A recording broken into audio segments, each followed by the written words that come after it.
Hello to my fellow KW stakeholders. Of course, it's Aaron Kaufman, Chief Stakeholder Evangelist out of Atlanta, Georgia, bringing you another edition of the My 401 KW interview series, where we dive deep with some of our biggest thought leaders around profit share, what it means to be a stakeholder. And today is no different, as we are going to have the privilege of talking to one of my favorite people in KW and many people's favorite, the fabulous Scott Toombs. How you doing, sir? I'm doing phenomenal. Can you hear me good? I sure can, man. Thank you so much. I'm doing great, Aaron.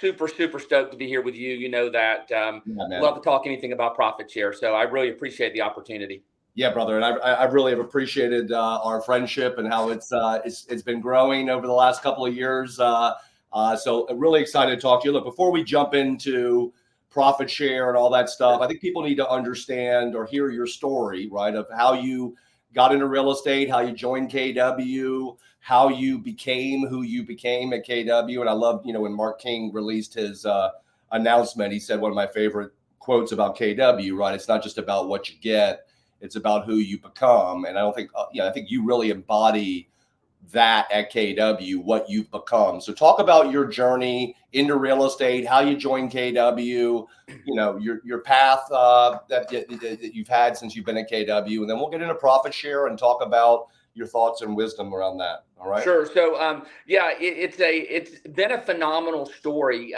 If you were to tell somebody the story that the path that I went on, it would almost seem like a fake story. Yeah. I got into real estate at the age of 34. I lived in South Alabama. I was in pharmaceutical sales. Decided to move halfway across the country. My dad had taken a company into Reynosa, Mexico, a couple of years before that. Had my first baby. And me and my wife and my son, at the time, 9 months old, left my job, which I was the only person working outside the home, and moved to South Texas to get into real estate. Got into real estate with a little boutique company. And 9 months later, I reached out to Keller Williams about 30 times. I called them. This is in 2005. Yeah. And Wendy Harrelson called me back. And at the time, she was the team leader in San Antonio. And we kind of hit it off. And she said, "Can you come to Austin next week?" And I was like, "Sure." And never been to Austin. I'm 5 hours south of it. Let me stop you there, Scott. What made you interested in KW? Right, you were doing your own thing, and you were obviously trying to get in touch with KW. What was this excitement or this interest? How did that get sparked for you? Well, I had paid a lot of money into my boutique broker in my first 9 months in real estate. Yeah. And so I started asking the question. My mother was in real estate. She was an owner of a boutique company, a 20% owner. And I just started asking the question, why am I paying so much money in? And Aaron, to be honest with you, I never heard of Keller Williams. Yeah. So I went to the usual suspects. I went to Remax. I went to Coldwell Banker, because those are the brands that I knew at the time, only been in real estate for 9 months. I came across Keller Williams online. And do you know what I saw? All I saw were those 3 words: God, family, and business. Yeah. And that was enough for me to go, what is this? And then that got me to the Y4C2Ts. And I'm sitting here going, if this is so different than everything else that I looked at. So that's what made me call Keller Williams. And at the time, they just had a web page, and it had Mo Anderson, Mark Willis, and it just went down. So I just started calling. Man, I wish I had run me a couple job ads in San Antonio, because that's when I launched my website, was in 2005. I remember. Man, if I could have pulled Scott Toombs off the internet, I might be retired by now. I wish. But that's how I fell into it, Aaron. And I called, and Wendy called me back, invited me up to Austin, which at the time I didn't know what Mega Camp was, but that's what it was. And I walked out of there. And I'll be real, I am not the brightest person in the world. I had no idea what Gary was talking about, but I didn't really care either. I was like, I don't know what we're going to be selling. I'm in. Yeah. And then, having dinner with Mark Willis and Wendy that night, coming back up and going through the AVA process to recruit and select, finding out that I was a match. And we were open 90 days later. We opened in January of 2006 with our first market center. In South Texas? That was your first market center? Yeah, in McAllen, Texas. Yeah, that's awesome. And so it's still there. That's incredible. So you came in as OP, right? Or did Came you in as OP. And so talk about what was that like? I mean, in McAllen, I would imagine they were like Keller. I mean, they probably knew of KW because it was Texas, but McAllen's a smaller town, right? More, I guess, family relationship driven brokerages there, right? Yeah. Well, it's, at the time, the largest office had 28 agents. So my goal in launching Keller Williams was to get to 40. Yeah. and that was the big picture. Yeah. And yet, we have a model and system, and the greatest gift to me is buying that model and system. Now, the people that run it are huge, and I'll share more about that. But getting that model and system, and then just implementing the model and system, we grew from 0 to 72 in our first year. Amazing. And that's because I brought in a great team leader, Angela Diaz at the time. She's great. I love her. Yeah, she's amazing. She's amazing. And I had great icons like Maggie Harris, like Joyce Toombs and Joyce Smithers, these icons in our industry. I always tell people I only had to get one person to say yes, and then they attracted everybody else. I love that. I love that. So what was it like? So talk about that process, right? So I heard you say Joyce Toombs. I'm assuming that was your mom, or was That's my mom? Yeah. That's your mom, right? So talk about what the challenges were. And also I'm just interested, initially, from somebody that's, whose mom owned a boutique brokerage, you were at a boutique brokerage, was the profit share aspect of Keller Williams even on your radar as sort of not as a personal wealth building, but how it plugged into the interdependent culture of KW? I mean, did you understand how that, treating agents like partners and sharing your profits with them and empowering them to make decisions? Did you see it at that point? What that could be as a lever for growth and retention and all that stuff? Yeah. Well, I'm not sure I saw it to the full extent in the beginning. Here's what I did know, though, Aaron, is it leads to a different conversation and a different attitude towards people. Absolutely. So that was immediate. You're in business together, right? I mean, these are partners, right? I didn't see how anybody could lose. Yeah. And when you have a no-lose culture, and by the way, it's an absolute level playing field. Like it doesn't matter what your education is, what your production. It simply said that we have the together everyone wins more. Yeah, of course. That is the truest statement, and then we see that play out. Exactly. So to me, it became part of the attraction, and I don't know if it's the number or if the amount coming in every month. Yeah. What I saw it as a huge cultural piece where everybody supported everybody. That was the biggest difference we saw in our office was just the share factor. Yeah. I think the challenge, and one of the things that I'm really passionate about these days, Scott, and I find myself saying this in every one of these interviews, is that, we're now in the third generation of Keller Williams, right? And look, back in 2005, when we were this innovative company where, we had culture and God, family, and business, and people are working together and we're treating agents like partners, you didn't really have to think about it too much because you just knew. You just knew that there was something different about KW and that we were going to take over the industry. I mean, 2005 is when it all happened for me, right? At family reunion. What our challenge is that 40 years later, we've grown so big so fast that I feel like the connection between who we are and why we're different has kind of been muddled or lost a little bit. There's a lot of people we're in business with, Scott, that don't know why we're inherently different. They know they love KW. They know that, hey, they're in a great office. People work together. There's great culture, but there's very few people that understand why it's inherently different at KW. And you would agree, Scott. I mean, they're good, bad, and ugly people at every real estate company. Not everybody at KW buys into culture. Not everybody at our competition is evil. They're good people at every company. I think at the end of the day, the question is, why is it different at KW, right? And to me, and I'm a homer, and obviously I have my sector in KW, but I'm just going to quote the man himself, Gary Keller, who says it best, right? At KW, our culture starts with profit share, right?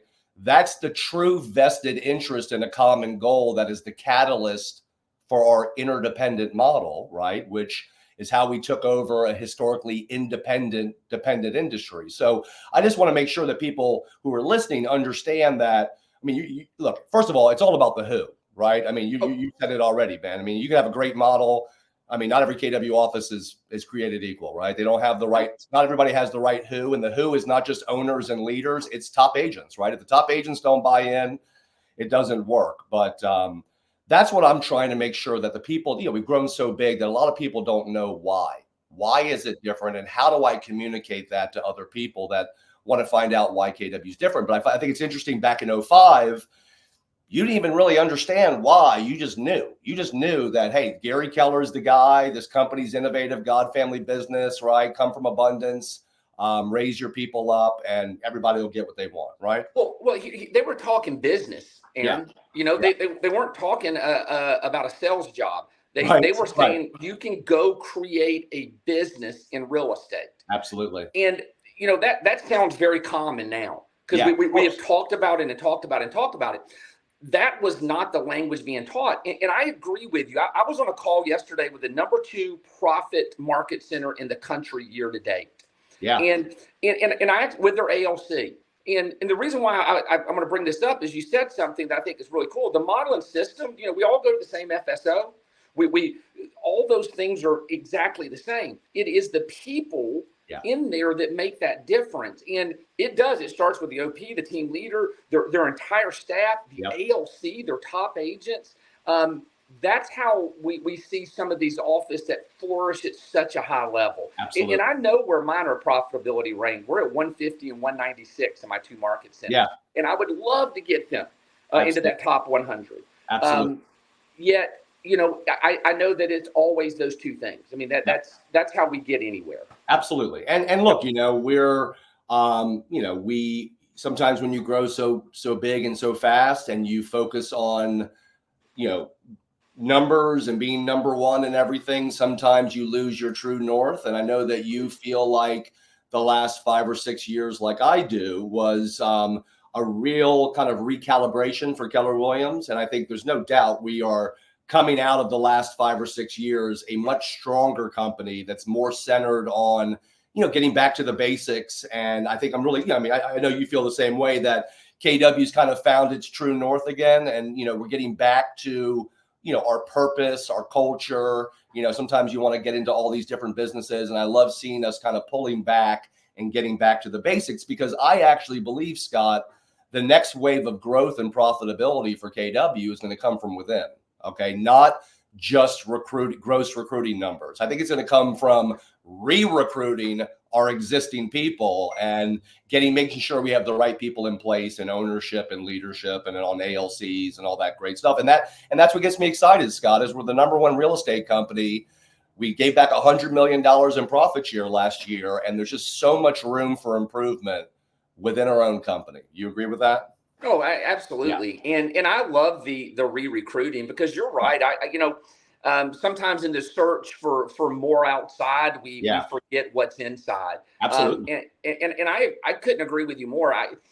Getting our people to live this model is a game changer for them. Yeah. Aaron, I was thinking about how important it is that we tell our story.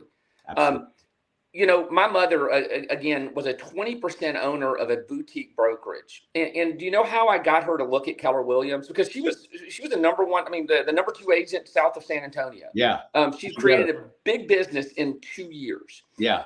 And so I sit down with her and I showed her this model. And I said, Mom, how much have you paid into your broker? Now, she's a 20% owner, number 1 agent. Sure. And she'd paid in something like because they did a 50-50, 60-40, 70-30, 80-20, 90-10 for the rest of the time. And so it was something like $170,000 in 2 years. Wow. And our cap in South Texas at the time, and still is, $17,000 plus $3,000 royalty.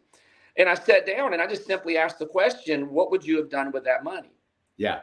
And she said something that hit me and really hit her. She said, I could have paid, because I'm the only child. And she has 2 grandkids. And she said, I could have paid for my grandkids' college. Wow. And the big eye opener to me, Aaron, was she said, instead, I'm paying for other people's grandkids' college. Yeah.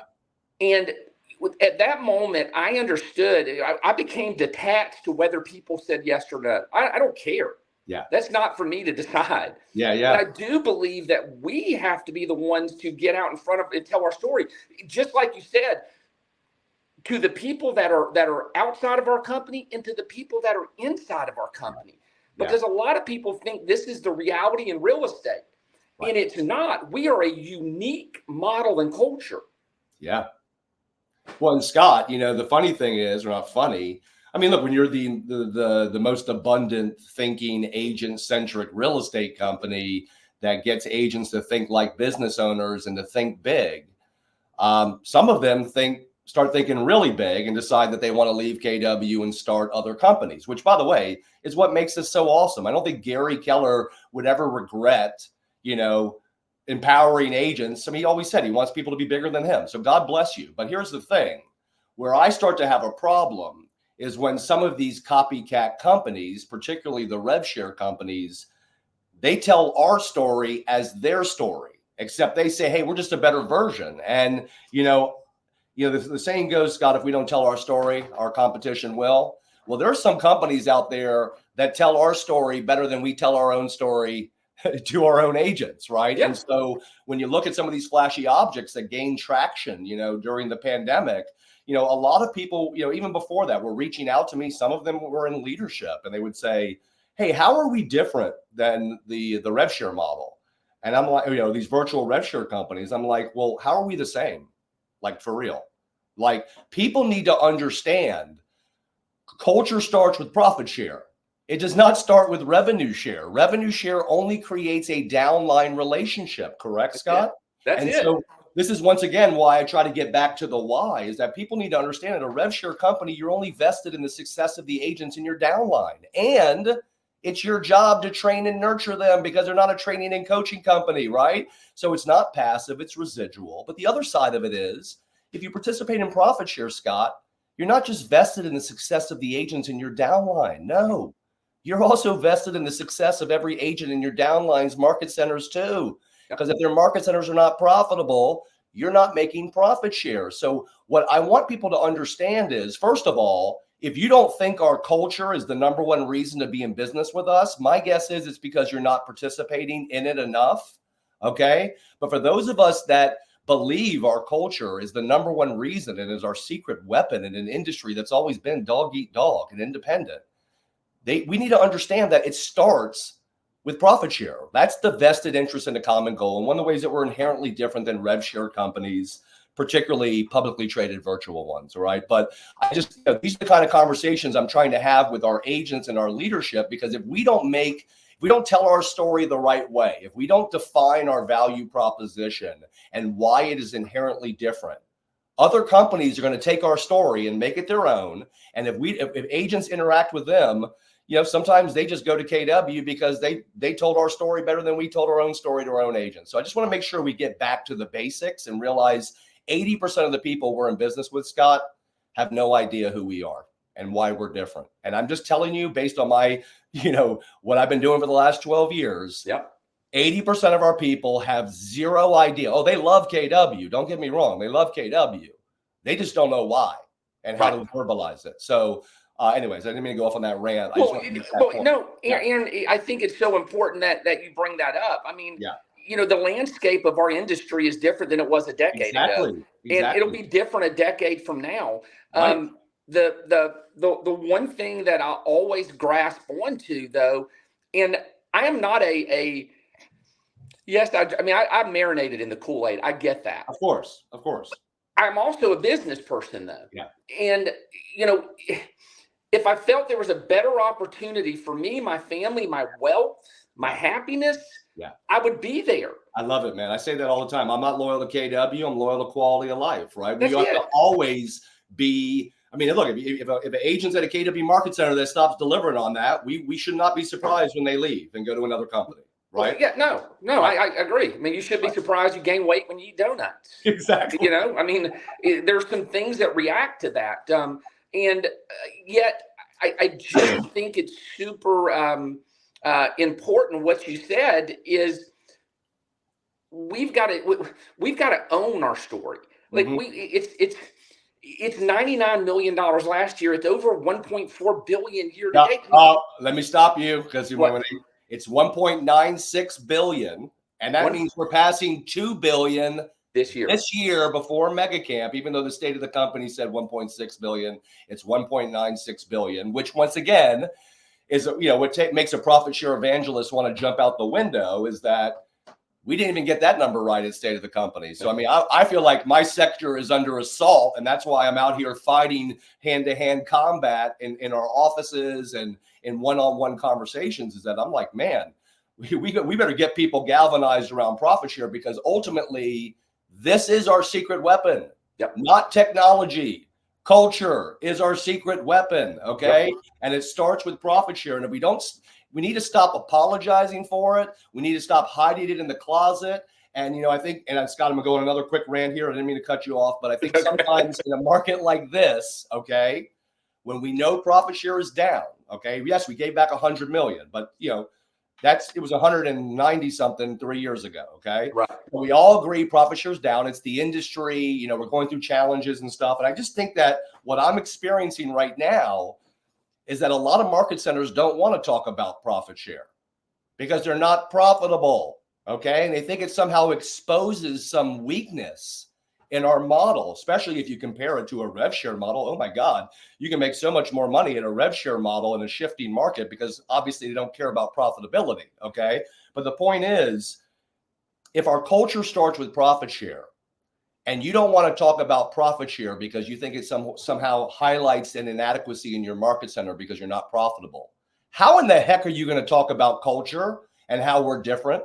So that's where the moment we're in, right? What if our founding agent, Scott, said 40 years ago, hey, let's not talk about profit share because we're not profitable, right? Like, where will we be today? So I think now more than ever, we need to lean into the conversations around profit share, not the money, okay, but how it's the catalyst for our culture, because that ultimately is what I think people now, after the pandemic and in this kind of shifting market and industry and divisive times, you know what, Scott, people are craving community, they're craving purpose.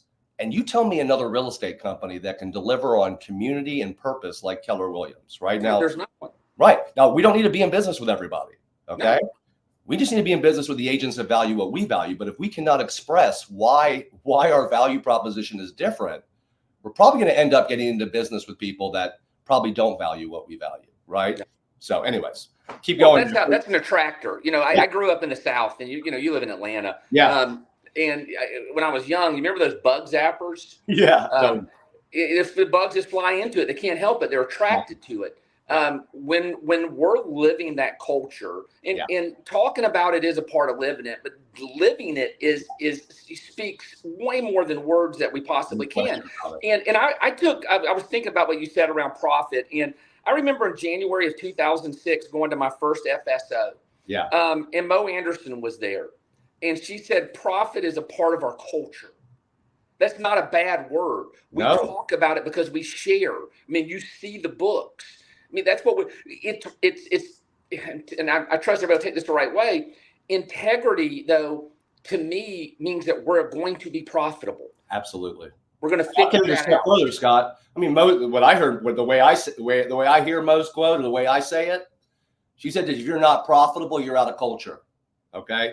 Now that's a little bit more in your face, okay? But the fact is, profit sharing is a part of our culture, right? And I would expect in a shifting market, in tough times, that profit share money means a lot more to our agents. Even if it's half of what it was 3 years ago, it's worth 10 times the money to our associates today, right? So we are on the same page. We understand that it's not the value proposition. Obviously, profit share is not the reason people come to KW, but it's the catalyst for the number one reason they come to KW. And I heard a great saying, Scott, people leave KW for the same reason they join, right? So if they come here for culture and you're not delivering on culture, they're out of here. And on the flip side, if price is your value proposition, which we know some of our market centers have reduced their caps and they've had to make some changes. But once again, if price is your value, if you just lower your price and don't raise your value,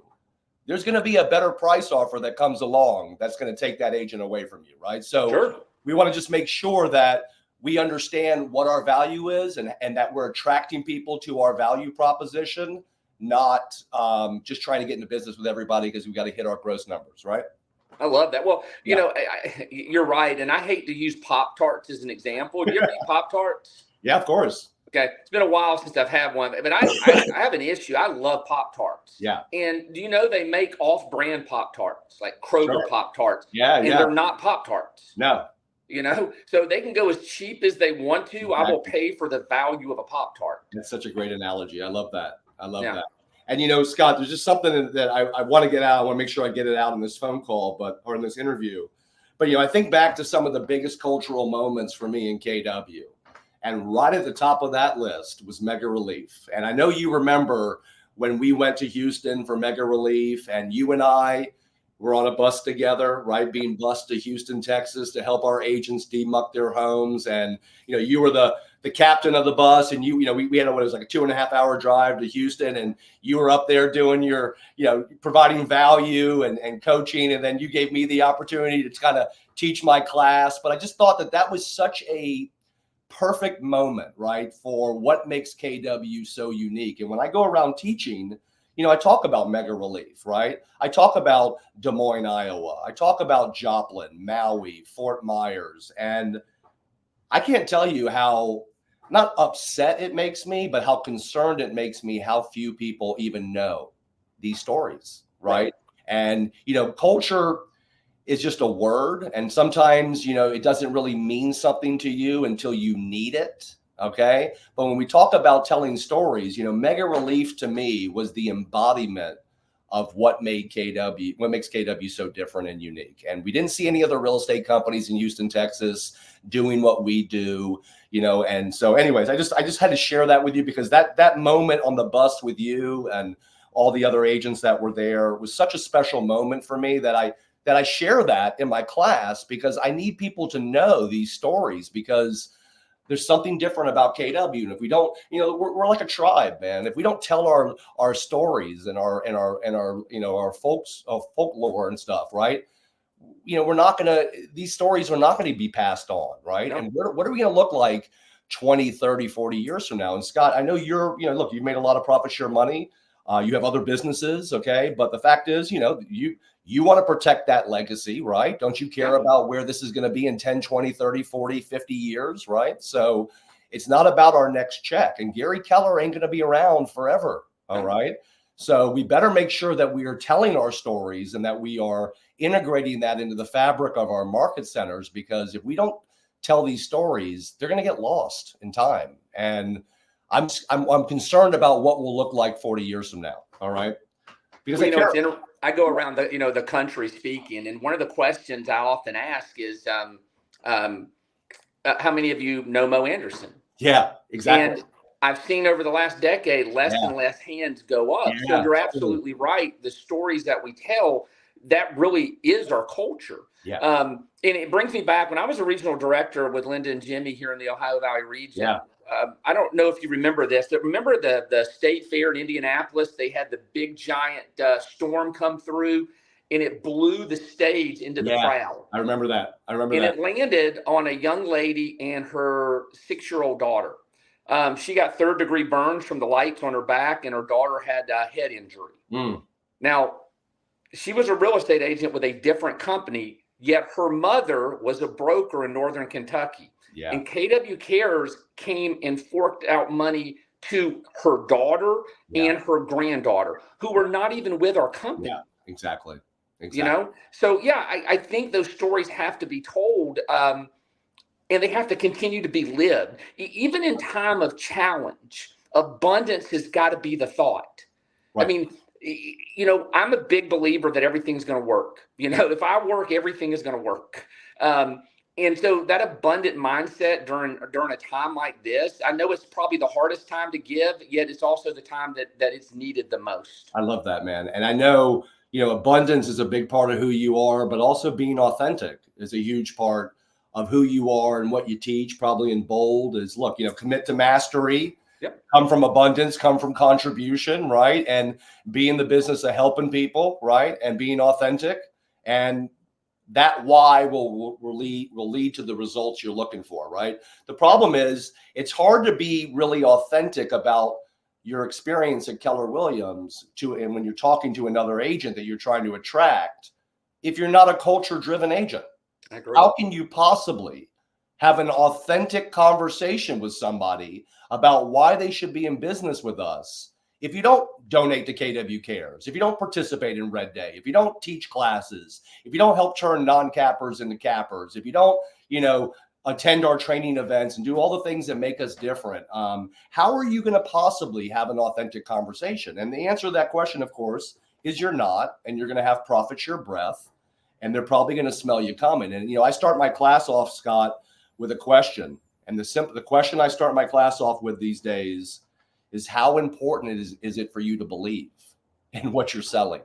Right now, in real estate, you're the product, right? So the more committed you are to being a great agent, the more, I think, authentic you're going to be and wanting to help people. And I heard Ben Kinney say something once: when you offer the best service, you owe it to people to have them work with you. I mean, that's how I feel about KW, right? Like, I'm compelled to share this with people because this company has changed my life. And it changed my life because I was a culture-driven agent who explored all the amazing things that culture leads you to in this company. And when I talk to people on the phone or I'm teaching my class, I mean, you've seen me speak, Scott, it's the same thing every time. Okay. It's the same thing every freaking time because I believe in what I'm talking about. And I think that goes a long way, whether it be in building your profit share or building your real estate business. When people know you care, when people know that you are trying to help them and you're not tethered to the result, I mean, the conversations are so much easier, right?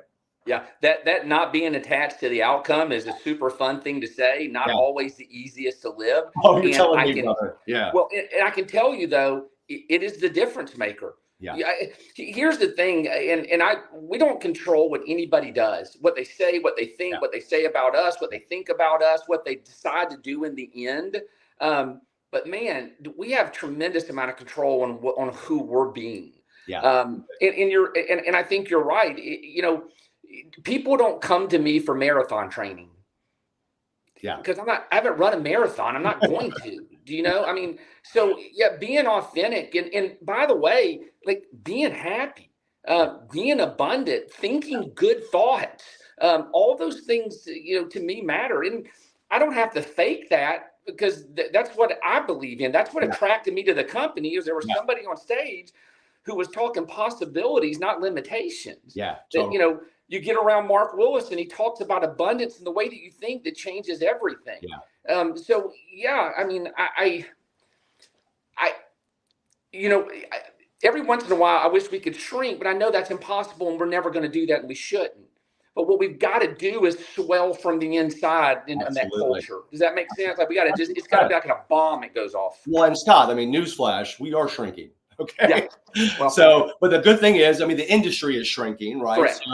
So there's a thinning of the herd going on. And I think people that are people like you and me are excited about that because we see opportunity, not just for KW, but for the people we train and coach and in your bold classes, right? Like these are the moments that top agents have the best years of their career and take market share that they never give up, right? So, these are the moments when, even though they're tough right now, okay, and profit share's down, these are the moments that the people that get purposeful about profit share right now, the people they attract to KW in this moment are going to be the leaders of our industry for years to come. And so, there's a saying, my wife, happiness is a challenge for me just because I'm a son of a Jewish mother who's a narcissist and a psychologist for 40 years. So, I mean, it's in my DNA, right? I mean, I'm very Jewy. I'm very neurotic. And I struggle with being happy. And my wife always tells me, happiness is a practice, right? There were many years, Scott,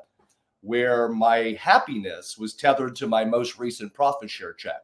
Okay. And every month on the 21st of the month, it's like, am I going to be happy for the next 30 days or am I going to be miserable? Right. Right. And, that was a very difficult path for me to go down. And I think I'm at a point, maybe it's turning 50. I don't know what it is. Maybe it's being on blood pressure medicine, from being angry for so long. I don't know, man. But the point is, I'm just too old to be angry anymore. I choose to be happy. And that's what I love about the messaging from KW over the last couple of years about, it's not about the hustle culture anymore. It's about choosing to be happy. And, time is not guaranteed, and when you get purposeful about profit share, Scott, it's long-term wealth building, right? And, I'm not making McKissick money yet, okay?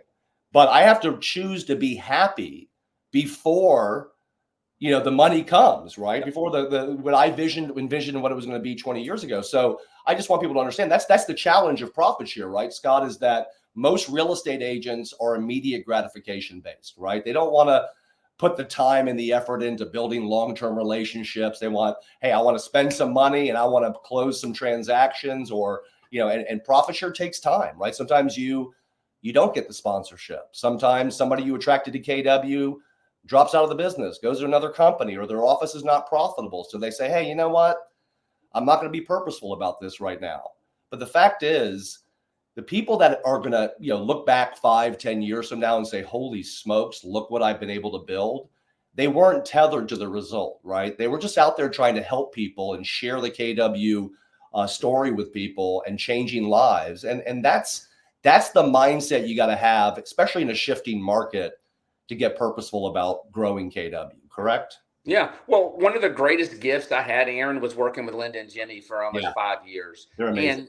And Linda has said this 100 times if she said it once. She says sometimes real estate agents step over dollars to get to dimes. Yeah, totally. And even then, I wasn't sure I quite understood exactly what she meant. Yeah.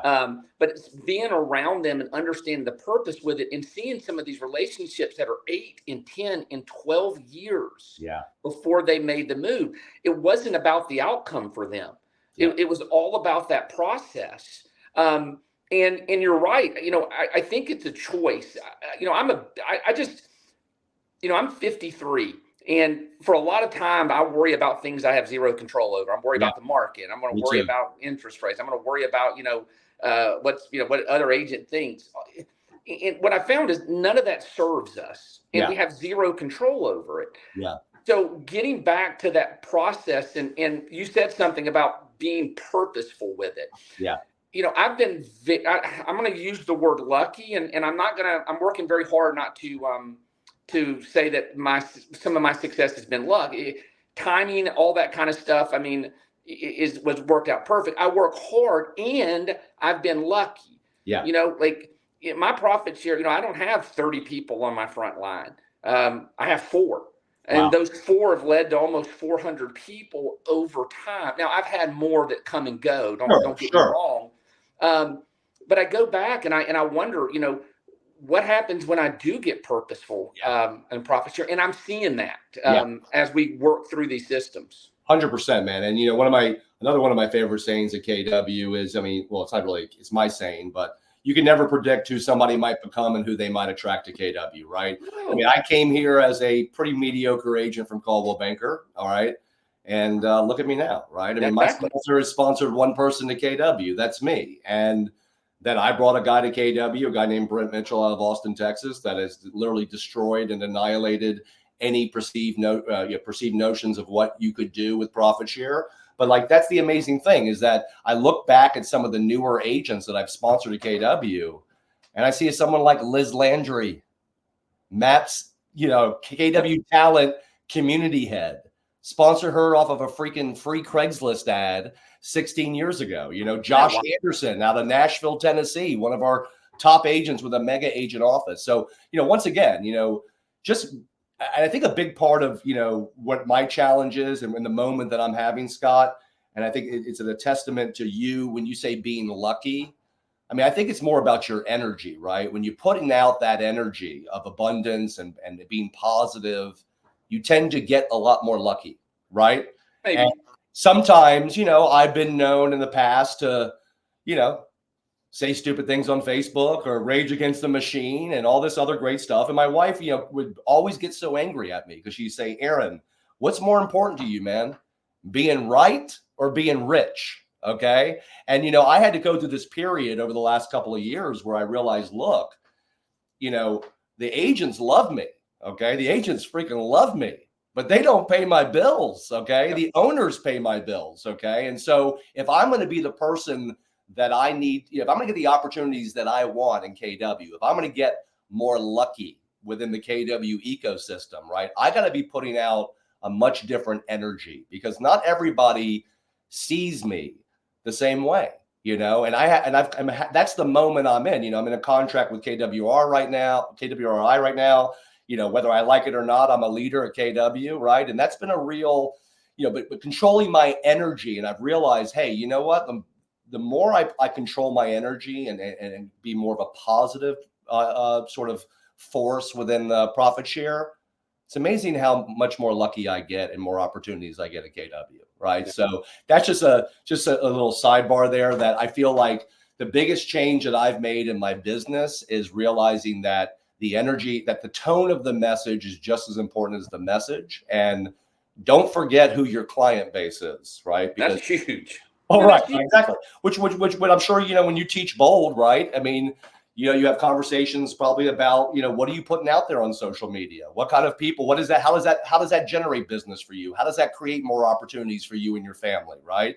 And so learning to do that, I think leads to you being a lot luckier in life. So kudos to you, because you've always come across as just an extremely positive, abundant guy. And I know everybody loves you. And when they take bold from you, they just, they're just so crazy about that experience. So a lot of smart people out there. Yeah. So totally. Yeah, totally. So talk. And by the way, now that I mentioned bold, I mean, let's talk about bold as a tool for attracting agents to KW, because you actually get a lot of people in bold that are brought there as guests, right? Yeah. Correct? Well, I think one of the things our company does really well is the experience. So whatever event it is, and by the way, team meetings.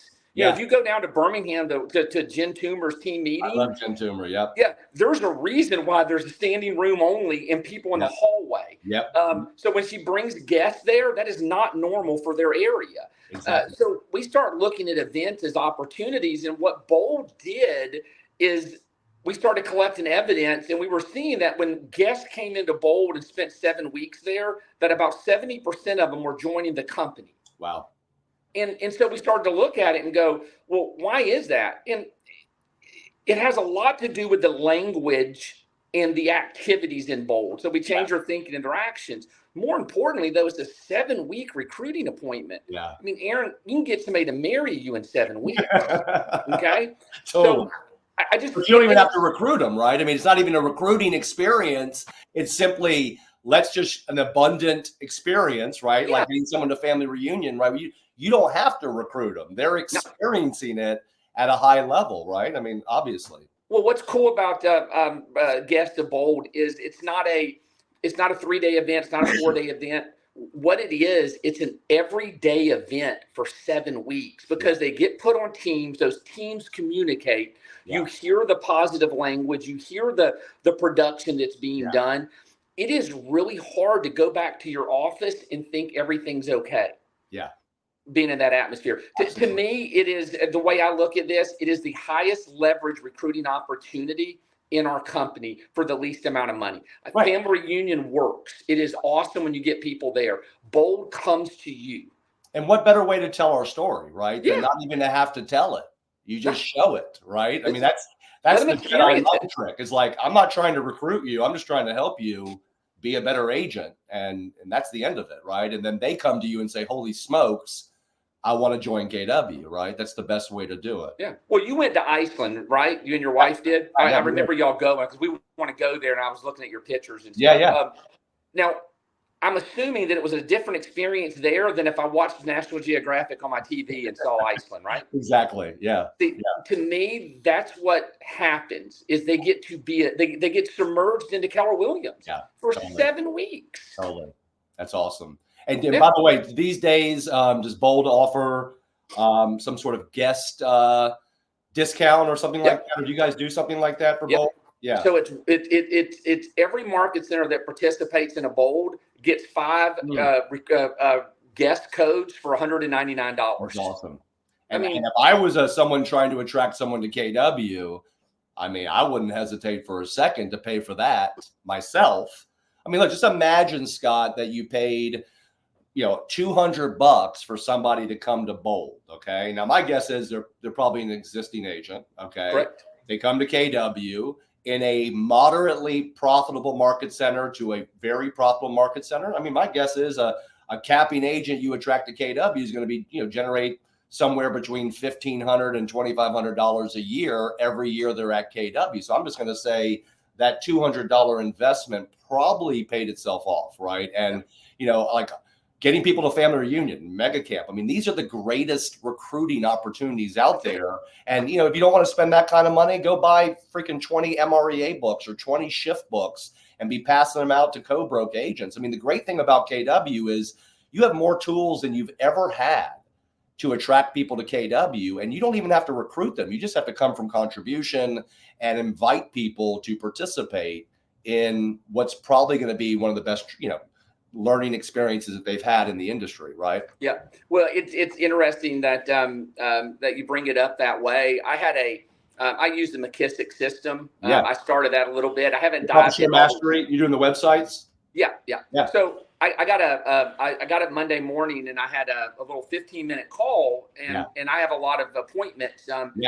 And so, but it's been a while since I've run an ad in my mind, and it's a follow-up. And I called her. She got her license February the 22nd. She lives in London, Kentucky, which is an hour away from the closest market center. But I just spent 15 minutes on the phone with her, hooked her up with Tara Smith and that team. And the next thing I know, I get an email says she's joined the company. With the reason, what I thought, and you keep talking about this and you live this, is, when I was talking to this young lady, she says she had talked to a lot of companies, but the conversation was different. We were talking possibilities. They were talking limitations. I love that. I love that. I heard another great saying. I don't know if it really applies to this conversation so much, but they say competition happens at the bottom, collaboration happens at the top, right? There you go. Those are the kind of conversations. I don't really get into any of the what's about KW. I really try to talk about the whys and why we're different, how we're different. And then by the time they meet with a team leader, who, by the way, is my number one recruiting tool, right? These people are trained, salaried, leaders whose sole job it is to help me build wealth, right? They're going to do the consultation, the business consultation. My job is to get them excited and to try to pre-qualify them the best I can. And, the interesting thing is, Scott, it's not my job in the recruiting world to tell people they're not a fit for KW. Okay. My job is to, first of all, find out what they want. Okay. Show them why KW is the best place for them to achieve that. And then I'm trying to figure out, do they value what we value? Okay. And at the end of the day, I'm going to find out the good, the bad, and the ugly. I'm going to send that to a team leader who then gets to make a more educated decision about who meets with this person, how much time do we want to meet with them, what's their hot buttons, because at the end of the day, I want them to see me as a source of quality referrals. And I don't expect every lead that I send to a team leader to end up joining KW. It's their decision whether or not that person is a fit for their market center. My job is just to help them think a little bit bigger and make them understand why we're different. And I love those conversations. And, Scott, for me, like, there's nothing that gets me more excited than talking to like a single mother, who's coming out of, who's working 2 jobs. And even though she might, who knows whether or not she's going to be successful or not, but just to paint a picture for them to say, you know what, like you said before, real estate's a great equalizer. I know a lot of people that sell a lot more houses when they used to flip burgers than these attorneys that come into real estate.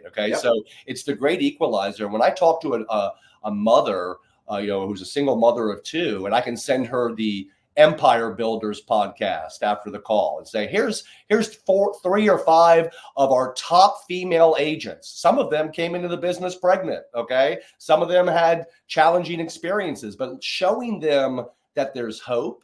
Whether or not they're going to be successful, that's up to them. I mean, I can't want it for them more than they do, but to give them hope and to show them, to talk about leads, listings, and leverage. I mean, imagine, Scott, if somebody had talked to you about that the day you came out of real estate school. So like I get fulfillment out of helping people, and, tethering yourself to the process, not the results, is sustainable when it comes to recruiting, especially internet recruiting, because it's a grind, man. It's a grind. And it takes task over time. There's a lot of disappointment. Sometimes, like I said, checks are lower than you wanted. You don't get sponsorships, right? And I always say to people, I'm not the best recruiter at KW.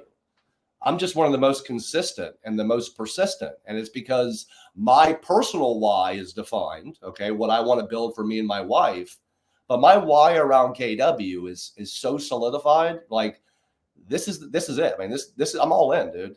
There's no option B. I'm all in, and I believe. Now, one of the things that I struggle with is sometimes when I refer people to market centers that are maybe not having the same experiences that I've had in Atlanta, that can be sometimes where I don't feel authentic, is that, hey, I'm sorry that I referred you, told you all these great things about KW, and the market center I referred you to is not quite there yet. That's a challenge for me. But I talk about the idea that is KW. And when people reach out to me and they say, hey, my market center maybe is not fully in model, right?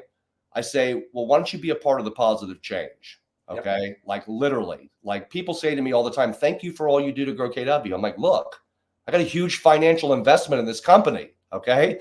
I'm just taking ownership of it. I need more of my fellow stakeholders to think the same way. So look, if you're in a market center that's, needs a little turnaround action, be a part of that positive change. Don't be a complainer. Don't pull off the ALC or detach from the market center.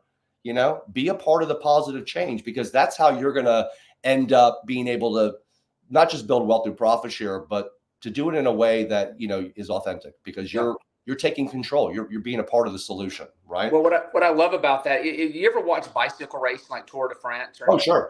Yeah. Have you ever seen the Peloton? Yeah. Not the bike that you put clothes on, but I'm talking about like the pack that's running. Yeah. Yeah. Well, that pack can chase down any individual.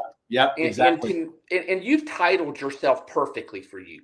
Thank you. You are an evangelist for this. And I think I was talking to somebody yesterday, and I've just said that is the perfect title for you. I mean, I know it's self-made, and it should be. It's phenomenal. But imagine, though, if we can get people together, just like with our culture, when we run together, we are unstoppable. I believe our company is in its infancy. I love that. And I've always looked at us as a 500,000 agent company. And so I see nothing but except for opportunity and progress going forward. But I do believe that it takes everybody in there sharing the pelotons, sharing the front, and pushing from the back to get us there. No, I love that. I mean, you just got me fired up, Scott. I mean, I love the vision you just painted there, because it's been a tough couple of years, right? But the fact is, we're still a baby, right? We're still a baby. That's awesome. And I was trying to think there for a second about the same thing goes for our tech, right? Like, if we're going to win this battle against these Wall Street backed tech disruptors, we need, the one thing KW has that no other real estate company has is scale.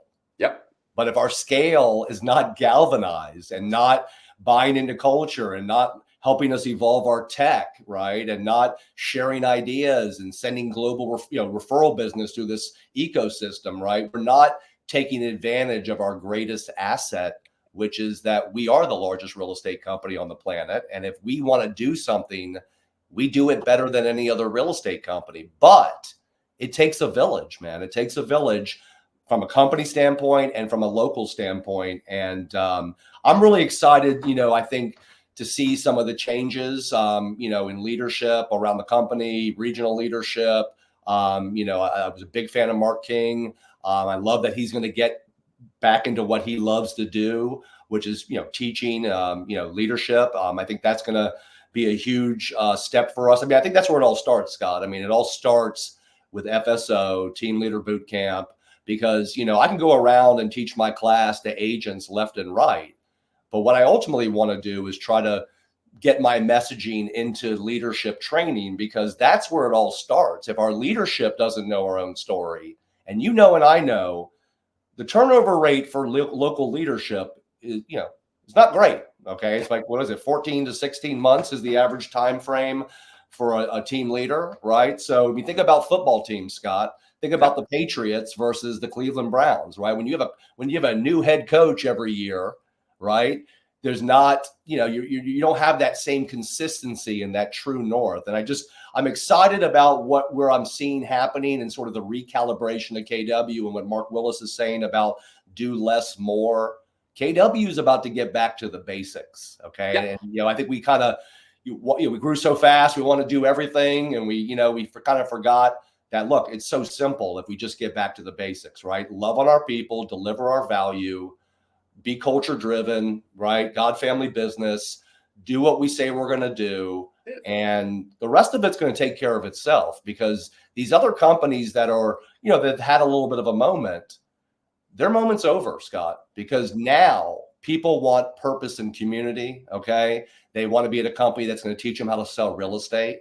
And I just think that right now we're seeing a lot of people starting to come back to KW because now they realize, man, I want to be in a bold classroom. I want to be, at a stakeholder meeting in my office that's standing room only, because I spent enough time, locked in my house for 2 years during the pandemic that I don't want to live, 100% digital life in my career. I love, and just like you do, man, I love getting out there, teaching, inspiring, sweating, getting people excited. That's why I'm at KW, man. It's it's about the people. It's about the experiences, and the money will come. So anyways, I thought I would share that. Aaron, you're so right. There's, not every agent out there wants to sell 1,000 homes a year. Right. And our culture and our company can feed anything. Gary said he's going to create a world big enough that you can go create wherever you want to into it, and he has. Exactly.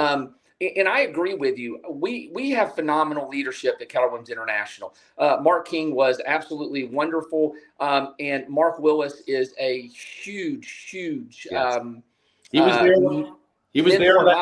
Right. He was there in 2005, man. Yep. State of the company. I mean, I was so excited to see the state of the company come back. And I have no doubt Mark Willis is like literally the man for the job when it comes to getting us back on track for growth and profitability. There's no question about it. But if it wasn't for the pain that we've experienced over the last 5 or 6 years, maybe Mark wouldn't have come back. Maybe we wouldn't be in this position. And, sometimes, I'm not a big cosmic guy, Scott, where people say, enjoy the journey, right? And this and that. I get it. Okay. Yes.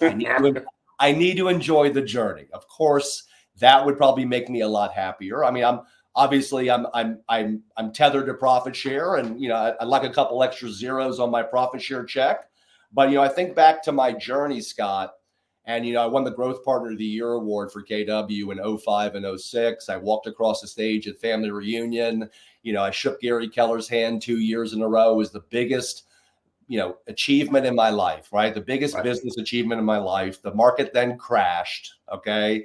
I had stopped selling real estate. I had $3,000 to $4,000 marketing bills. I had to get a second job, man. And people that, I tell this in my class, I went from my biggest moment in my life, business career, my business career, to strapping an apron on. And in 2008, I was waiting tables 6 nights a week, 2 lunches, brunch on Sunday. I was paying off all my marketing bills. I was recruiting when I wasn't waiting tables. But the truth is, Scott, I met my wife at that restaurant. My wife was a professional photographer in Atlanta. She had to get a second job. We met in that restaurant. We got married in that restaurant. And, she definitely didn't love me for how much money I had because I was broke. But, when I think back to the journey, this 2-decade journey that I've been on, it's been a tough up and downs, man. But, I wouldn't change a thing, to be honest. Right. I mean, honestly, outside of adding a couple zeros to my profit share check right now, that's the only thing I would change. I mean, the places that I've been, Scott, the opportunities that I've had, and I know you've been traveling all around KW. I mean, I was eating freaking Prince Edward Island mussels on Prince Edward Island after a class in New Brunswick. I've been to Hawaii. I've been to, Nova Scotia. I've been everywhere, right? And that's what I love about KW is that, it's not just about what you get; it's about who you become. So look, we're coming to the end of this call, Scott. Sure. You got leadership, you got agents. I know we only have 11 on here live, but it's going to be put on YouTube. It'll be, it'll live forever. What is your sort of message to people? Imagine this is a bold class and someone says, hey, Scott, you guys talk about profit share a little bit in bold, or is it not something that really, does it come up ever? Yeah, yeah, we actually go through profit share. Talk about talk about what your messaging is in bold. Talk about what your messaging is in bold when someone says, "Hey, how can I get more intentional about profit share?" What would be something that you would say to those people or to leadership that's listening today to galvanize their people to help grow the office and be purposeful about it? Well, I think number one is with anything, when you talk about purpose, you've got to understand the outcome you desire from it. Yeah. See, I think the biggest challenge that we have with profit share, and I use this example in the bold room, is if I put $1.9 billion on a pallet in the middle of the room and said, go get your unfair share, it would be like the Hunger Games in there. Yeah, okay? Totally. And yet, because it's not on a pallet and it's not coming right now, we don't see it as real money. It's not red bucks. You don't spend it just in the red store. I mean, it pays for colleges, it pays for trips, it pays for investments. It's real money. And I always say, guys, the reality of it is that it's not about having somebody join our company. It's about us being proactive and purposeful of telling the story to people. So the number one thing you can do is the last deal that you had, if you liked that person, I would start right there. Yeah. I would just pick up the phone and come from contribution, say, hey, I enjoyed that. Matter of fact, what I'm going to do is send you this Millionaire Real Estate Agent book, and I've highlighted this section for you because this is what you did really well. Yeah. And a matter of fact, my team leader is going to reach out to you just to thank you for a wonderful transaction. When she calls or he calls, will you promise me you'll take that call? Yep. And, if you're doing that 6 or 7, 8, 10 times a year, it's going to work out. Exactly. And what's the worst that's going to happen, right? What's the worst? Right. Well, I was thinking about all the real estate that I sold, and nobody sent me a book or called me. Right. Well, you said you had to call, by the way, you had to call KW 30 times just to get a chance to find out more about KW, right? I mean, shows you and I know you were a little bit outside of the market, but the point is there are a lot of people out there that no one's even approached, and people think that they've been approached, right? Yeah. Well, it was so funny. We did a panel one time in Columbus, and one of the ladies came up. Linda had recruited, I think, for 12 years. Yeah. And she joined. When she joined, she brought a $58 million team over, launched a market center, and attracted other agents. Exactly. Okay. Now, here's what's interesting. Do you know what she said? They were up on stage, and she said the number one reason why she never came is because nobody ever asked her until Linda. Yeah. I mean, nobody asked her because Joe Rothschild said the same thing, right? The number one RE/MAX agent in Texas. Yep. To pick up the phone and call Mark Willis, right?